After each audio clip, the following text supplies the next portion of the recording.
Então eles fizeram um plano para capturar Saulo. Aí ele diz assim, para escapar dele, para escapar do governador, que estava debaixo da autoridade do rei Aretas, ele foi baixado num cesto grande de uma janela no muro da cidade. Então os discípulos, ele já tinha formado alguns discípulos ali, pegaram Saulo, colocaram num cesto e desceram ele num cesto, E veja que interessante, Paulo em Atos 20, ele revela como era mostrado a ele o quanto ele deveria sofrer por causa do nome de Jesus.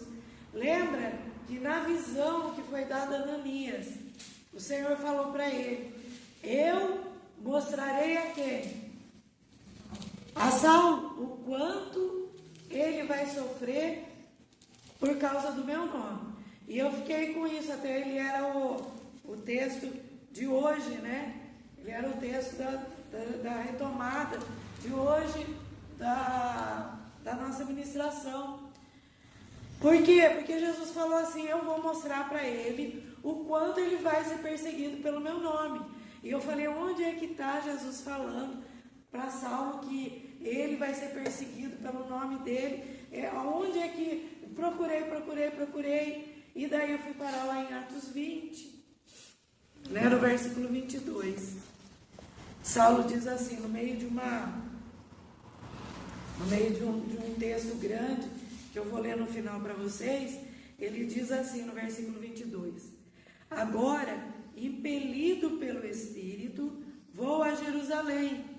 Não sei o que me espera ali, senão o que o Espírito Santo me diz: em todas as cidades que tenho pela frente prisão e sofrimento. Então, como é que Jesus falava para ele? Através do Espírito Santo. Jesus falava para ele. Agora já pensou? Ele falou assim: olha, eu não sei o que vai acontecer comigo. Eu não sei o que está me esperando ali em Jerusalém. Eu não sei o que me aguarda, a não ser o que o Espírito Santo me diz. E daí tem entre vírgulas aí no texto: em todas as cidades. Quer dizer, em cada local que ele ia, o Espírito Santo falava para ele: você vai sofrer prisão e vai ter sofrimento. Você vai passar por prisão e vai passar por sofrimento.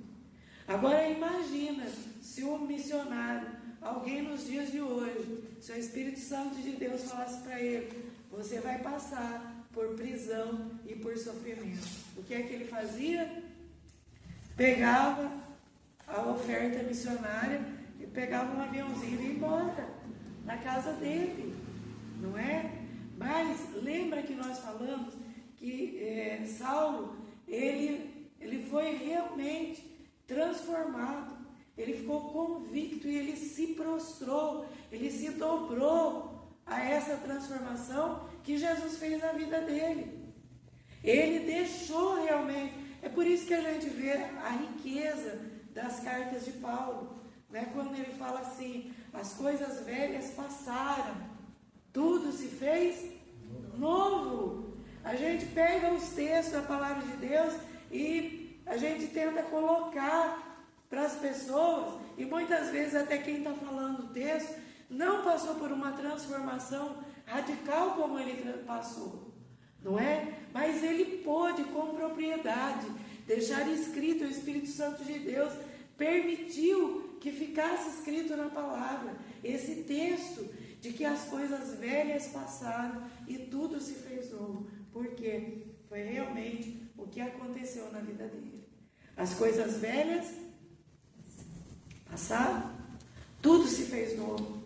Quando ele estava lá perseguindo os cristãos, ele tinha uma recompensa e um galardão por aquilo que ele fazia, que vinha desse trabalho dele. E era um galardão e uma recompensa que ele podia ver.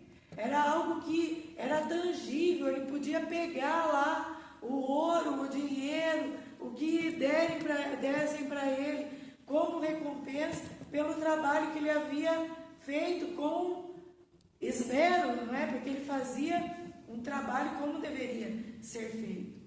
E agora não.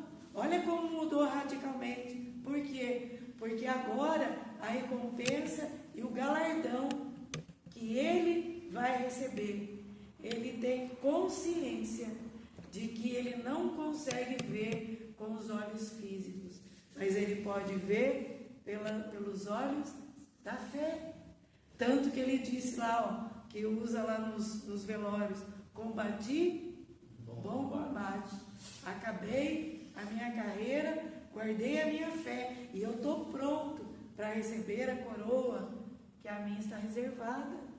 Paulo disse isso, não é? Porque agora era algo que, apesar de não ser tangível, não ser palpável, ele tinha lá dentro dele, era uma esperança que só a fé derramada no coração de quem crê verdadeiramente em Jesus é capaz de fazer com que a pessoa veja.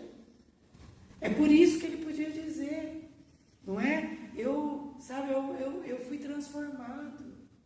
As coisas velhas realmente se passaram. Aquilo que eu tinha, todo o conhecimento, todo o dinheiro, os bens que eu pude arrecadar, tudo que fazia parte da minha vida, hoje, para mim, não serve para nada. É inútil, é como esterco, ele dizia. Não serve nada para mim. Agora eu vivo uma vida pela fé. E fé em Cristo Jesus, aquele que ele perseguia. Glória a Deus. Em algumas versões, esse versículo 22 diz assim: e agora, constrangido em meu espírito, vou para Jerusalém, não sabendo o que ali me acontecerá, senão que o Espírito Santo, de cidade em cidade, me assegura que me esperam cadeias e tribulações. Aí a gente pode ver que o Espírito Santo é o Espírito Santo de Deus, que tem um dos atributos divinos, que é conhecer todas as coisas. O Espírito Santo conhece o futuro e sabe o que cada pessoa passará. É por isso que ele pode nos capacitar. E ainda que a prova ou a tribulação seja uma tribulação difícil, dura, o Espírito Santo de Deus, ele vem e fala: você vai passar. Por quê? Porque eu sei, eu já vi que você vai passar por essa tribulação. Eu vi que você vai passar por esse obstáculo. Amém? O Espírito Santo de Deus conhece aqueles que amam ao Senhor, que tem Ele no seu coração. E Saulo se mostra sempre resoluto. Nós não vemos ele dar um passo para trás em nenhum momento. Ele sempre está pronto para cumprir o propósito para o qual ele foi chamado. Ele estava preparado. Lembra que ele falou assim, ó: eu fui instruído aos pés de Gamaliel com relação às coisas antigas. Agora, o que aconteceu com ele? Ele recebeu a visitação de Jesus, ficou cego e veio uma pessoa lá que ele não conhecia, um crente comum, veio, coloca a mão na cabeça dele, ele restaura, a visão dele é restaurada, ele é cheio do Espírito Santo, e essa mesma pessoa batiza Saulo. E logo depois disso ele se sente restaurado. Aí o que ele vai fazer? Ele estava em jejum, estava em oração, ele foi comer e as forças dele foram restauradas. Primeiro foi restaurada a força espiritual. Ele teve uma mudança de dentro para fora. O que era mais importante para ele? Ele ficou 3 dias em jejum, em oração. Com certeza a carne dele estava fraca, o corpo dele estava fraco, mas ele esperou a restauração espiritual para depois ele comer e se revigorar fisicamente. Aí ele vai com tudo para cima do diabo, vai lá na sinagoga de Damasco e começa a pregar a verdade do Evangelho, ainda mais que ele se sentiu seguro, porque quando Ananias chegou, Ananias falou assim para ele: Jesus mandou eu colocar a mão na sua cabeça. Não, ele chegou com toda a simplicidade e a humildade e olhou para Saulo e disse: irmão Saulo, eu estou aqui para cumprir aquilo que o Senhor mandou eu fazer na sua vida. E ele cumpriu o que ele tinha que fazer. E Saulo, a gente não vê ele recebendo instrução de mais ninguém, a não ser do Espírito Santo de Deus. Depois você vai ver que ele não tinha contato com os outros apóstolos. Nós vemos ele ali com Pedro em uma ou outra ocasião, mas em uma das ocasiões ele até chamou a atenção de Pedro. Por quê? Porque Pedro estava cocheando entre os gentios e entre os judeus, né? Estava sendo ali um apóstolo camaleão. Quando ele estava no meio dos gentios, ele ia para o lado dos gentios. Quando estava no meio dos judeus, ele ia para o lado dos judeus. E Paulo teve que chamar a atenção dele. Mas ele foi completamente instruído pelo Espírito Santo de Deus. É por isso que ele escreve, também acho que é ele mesmo que escreve, e fala aqui num texto que diz assim a palavra de Deus, né? Você não precisa conhecer nada, o Espírito Santo é que vai te instruir, vai te dar a instrução da palavra. Amém? Ele cria nisso, não é? Ele estava preparado, e ele ficou tão preparado, tão cheio do Espírito Santo de Deus, que não cabia retrocesso na vida dele. Ele não podia voltar atrás. Que Jesus disse lá em Mateus, né? Quem coloca a mão no arado não pode mais voltar atrás. Quem coloca a mão no arado, quem põe a sua vida em Jesus, não pode mais voltar atrás. Amém? Ele entendeu completamente isso. E eu quero encerrar hoje lendo um texto que eu achei assim maravilhoso em Atos 20, dos versículos 17 ao 38, né, que relata o longo e fiel ministério de Paulo na Ásia, né? Se a gente for ficar falando de Paulo aqui com relação à igreja, a gente não vai acabar mais, né? A gente vai ficar a vida inteira falando a respeito dele. Se pegar em outra oportunidade, nós vamos pegar as viagens missionárias e tal, e vamos por esse caminho. Mas eu quero encerrar, né? Nós falamos tanta coisa sobre a igreja aqui, como a igreja começou, como ela tem que se portar, como ela deve permanecer. Ela não pode se afastar do fundamento dos apóstolos, do fundamento que está na palavra de Deus. Ela tem, a igreja, ela tem que andar por fé. Ela tem que andar por meio da fé, não por aquilo que ela vê, mas por meio da fé. É essa igreja que Jesus quer ver brotar de dentro de nós, que a gente, que a gente multiplique ou a gente duplique essa ideia de uma igreja que está firmada no fundamento apostólico, que está com a sua fé firmada na palavra de Deus, que creia de verdade que Jesus Cristo é o Senhor, que não seja algo superficial, ou seja, que não seja de superfície, mas que seja algo profundo, que a gente penetre na palavra de Deus para não ser confundido e nem enganado.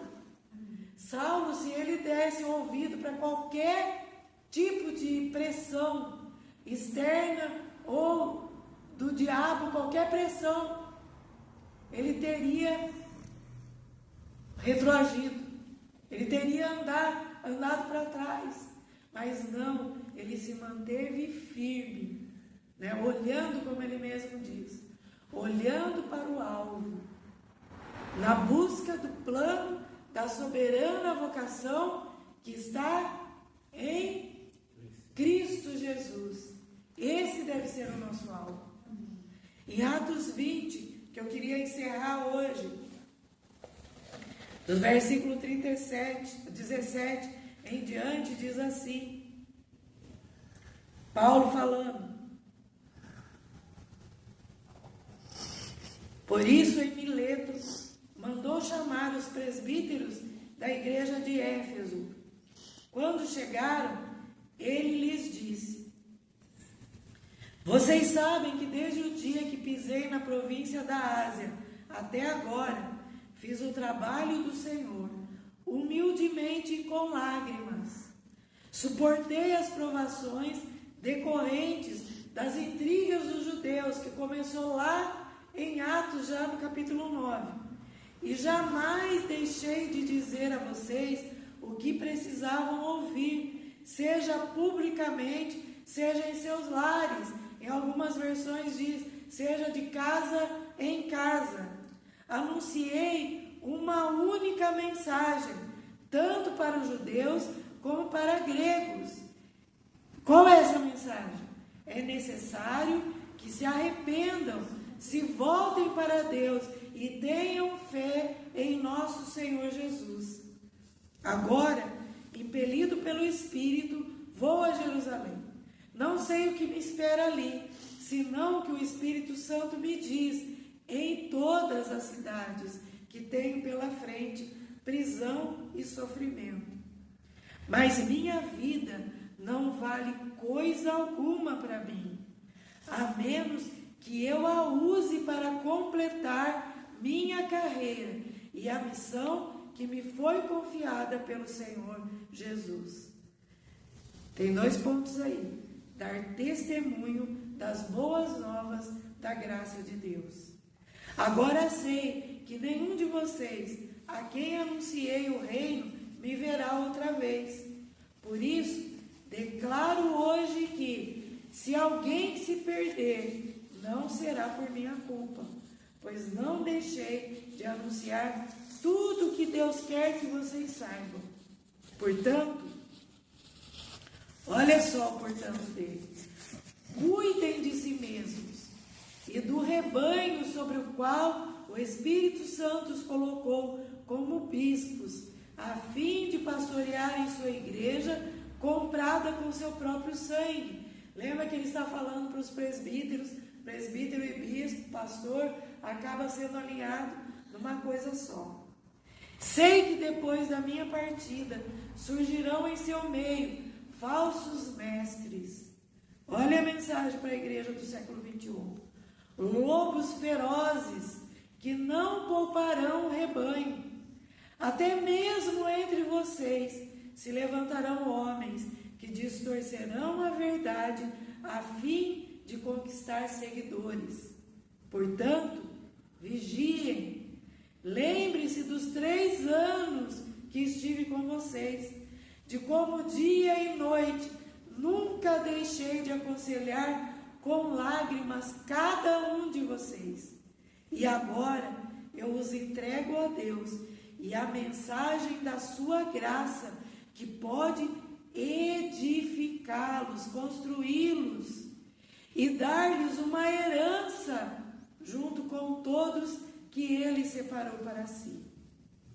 Jamais cobicei a prata, o ouro ou as roupas de alguém. Vocês sabem que estas minhas mãos trabalharam para prover as minhas necessidades e as dos que estavam comigo. Fui exemplo constante de como podemos, com trabalho árduo, ajudar os necessitados, lembrando as palavras do Senhor Jesus: há bênção maior em dar do que em receber. Quando Paulo terminou de falar, ajoelhou-se e orou com eles. Todos choraram muito enquanto se despediam dele com abraços e beijos. O que mais os entristeceu foi ele ter dito que nunca mais o veriam. Então, eles o acompanharam até o navio.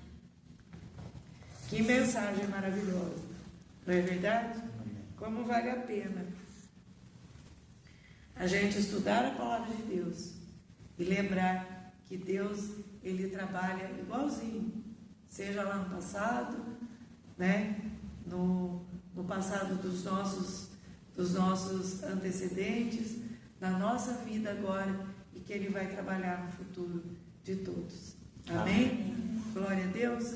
Deus abençoe a cada um de nós. Amém?